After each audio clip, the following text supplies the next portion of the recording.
Assalamualaikum warahmatullahi wabarakatuh. Perkenalkan, nama saya Bakar Sekara Irsyad Parsetia, kelas 10 MIPA 5 dari SMA 4 Sidoarjo, nomor absen 6. Di sini saya akan menjelaskan cara menghubungkan komputer dengan internet. Perkembangan teknologi informasi saat ini memungkinkan kita dapat menghubungkan komputer dengan internet dengan berbagai cara, antara lain: 1. Melalui jaringan. Salah satu cara untuk terhubung ke internet dengan menghubungkan komputer kita ke jaringan komputer yang telah terhubung ke internet. Cara ini banyak digunakan di perusahaan, kampus-kampus, dan warnet-warnet. Sebuah komputer yang dijadikan server dihubungkan ke internet dan komputer yang lain di jaringan tersebut dihubungkan ke server tersebut.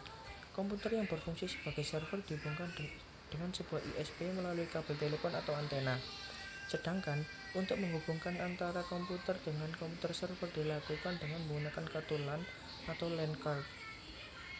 Kepanjangan dari LAN adalah Local Area Network dan kabel UTP. 2. Melalui saluran telepon langsung atau dial-up. Cara termudah untuk menghubungkan komputer kita ke internet adalah dengan menggunakan kabel telepon biasa atau lebih sering disebut dengan dial-up. Cara ini mempunyai keunggulan karena mempunyai jaringan yang luas. Asalkan kita telah mempunyai jaringan telepon, maka kita dapat mengakses internet. Kecepatan akses dengan menggunakan dial-up dapat mencapai 56 kbps atau kilobyte per second. Saat ini koneksi internet dengan dial-up telah didukung oleh teknologi kompresi data, sehingga kecepatan akses dapat ditingkatkan menjadi 4-5 kali dari biasanya.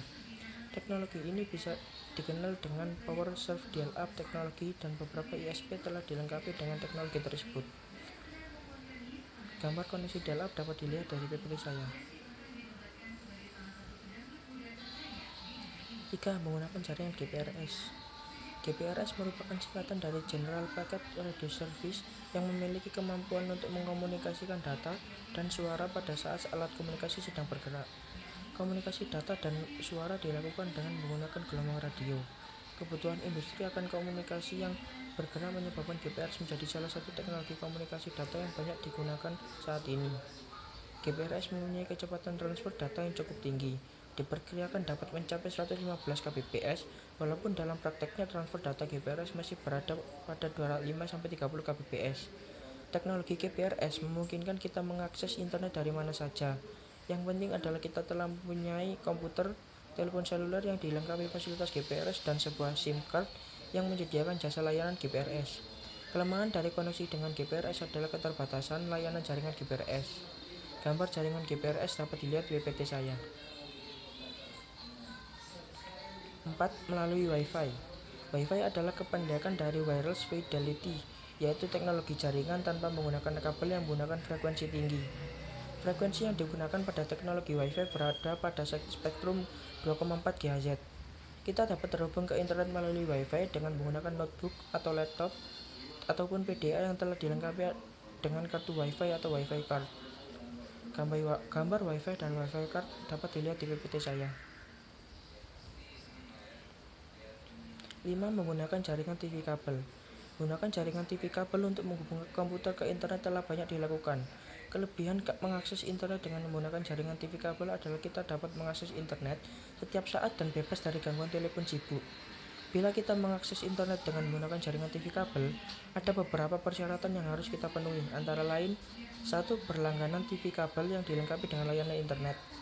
2. Perangkat komputer standar yang sudah dilengkapi dengan sistem operasi dan browser yang mendukung internet.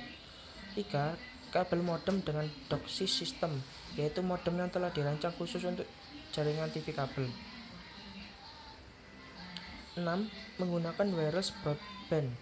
Saat ini telah dikembangkan sebuah teknologi nirkabel baru yang disebut dengan wireless broadband atau WiBro. Namun teknologi ini masih dalam tahap pengembangan dan belum resmi dipasarkan. Jaringan WiBro dapat diakses dari jarak 1 km dari titik akses dengan kecepatan akses 512 kbps. Akses WiBro juga masih dapat dilakukan dari kendaraan yang bergerak dengan kecepatan maksimal sampai 60 km per jam. Gambar WiBro dapat dilihat dari PPT saya. Sekian materi yang dapat saya sampaikan. Kurang lebihnya mohon maaf apabila ada salah-salah kata. Terima kasih. Wassalamualaikum warahmatullahi wabarakatuh.